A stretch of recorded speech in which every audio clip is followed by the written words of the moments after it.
वायनाड से कांग्रेस सांसद प्रियंका गांधी की पति जाने माने कारोबारी रॉबर्ट वाड्रा ने पहलगाम आतंकी हमले पर अपनी हालिया टिप्पणी पर सफाई दी। उन्होंने सोमवार को कहा कि उनके इरादों को गलत समझा गया, जिसे स्पष्ट करना उनकी जिम्मेदारी है।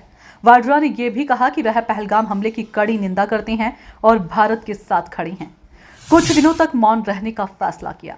कांग्रेस के पूर्व अध्यक्ष राहुल गांधी के बहनोई रॉबर्ट वाड्रा ने फेसबुक पर एक पोस्ट में लिखा, क्योंकि मेरे इरादों का मतलब निकाला गया, इसलिए मैं समझता हूं कि उन्हें स्पष्ट करना मेरी जिम्मेदारी है।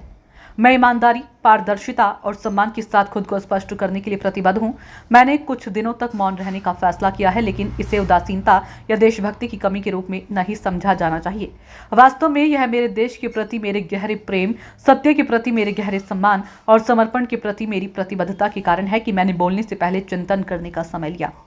मौन वह चरण है जहां जिम्मेदारी परिपक्व होती है, भावनाएं शांत होती है और शब्दों को आवेगपूर्ण तरीके से चुनने की बजाय सावधानी से चुना जा सकता है। मैं भारत के साथ खड़ा हूं और हमेशा ऐसा ही करूंगा।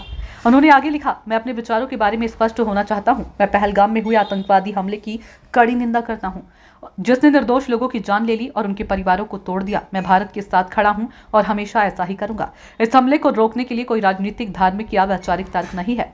उन्होंने कहा कि निर्दोष और निहत्थे लोगों के खिलाफ हिंसा को माफ नहीं किया जा सकता है। हमले में मारे गए लोगों पर भी शोक जताया। उन्होंने आगे कहा कि आतंकवाद किसी भी रूप में हो, मानवता की आत्मा पर हमला है और मनुष्य के बिना किसी भय के जीने के मौलिक अधिकार का हनन करता है।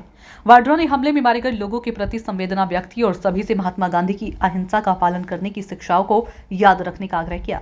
सभी से महात्मा गांधी की शिक्षाओं को याद रखने का आग्रह किया। उन्होंने कहा, कोई भी कारण, कोई भी तर्क निर्दोष लोगों के खून बहाने को सही नहीं ठहरा सकता। मैं उन सभी के लिए शोक व्यक्त करता हूं जिनके जीवन खो गए, जिनका भविष्य छीन लिया गया, जिनके दिल अकल्पनीय दुख से भर गए और मैं सभी से महात्मा गांधी की शिक्षाओं को याद रखने का आग्रह करता हूं। अहिंसा साहसी विकल्प। उन्होंने कहा कि अहिंसा साहसी विकल्प है। हमारे देशवासियों की पीड़ा हमारी अपनी पीड़ा है। आज इस दुख की घड़ी में मैं एक ऐसी दुनिया बनाने की अपनी प्रतिबद्धता व्यक्त करता हूं जहां कोई भी बच्चा, कोई भी परिवार, कोई भी समुदाय आतंक के साए में ना रहे। क्यों देनी पड़ी रॉबर्ट वाड्रा को सफाई? इससे पहले 23 अप्रैल को रॉबर्ट वाड्रा ने पहलगाम हमले को कायरतापूर्ण करार दिया था। उन्होंने कहा था कि इस तरह के हमले किसी भी वैध उद्देश्य को पूरा करने में विफल रहे हैं। ये केवल सामाजिक विभाजन को गहरा करते हैं। मैं इस घटना की निंदा करता हूं। ऐसी घटनाएं किसी मुद्दे को नहीं उठाती। नागरिकों पर हमला करके मुद्दों को उठाना कायरतापूर्ण तरीका है। धर्म और राजनीति को अलग अलग रहना चाहिए। आतंकवादियों ने लोगों की पहचान की जांच करने के बाद उन्हें मार डाला, क्योंकि उन्हें लगता है कि मुसलमानों को दबाया जा रहा है। 22 अप्रैल को हुआ था आतंकी हमला। 22 अप्रैल को पहलगाम में हुए आतंकी हमले में एक नेपाली नागरिक सहित 26 नागरिक मारे गए थे और कई अन्य घायल हो गए थे। इसकी व्यापक निंदा हुई है।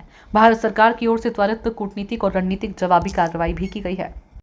ब्यूरो रिपोर्ट, नई दिल्ली।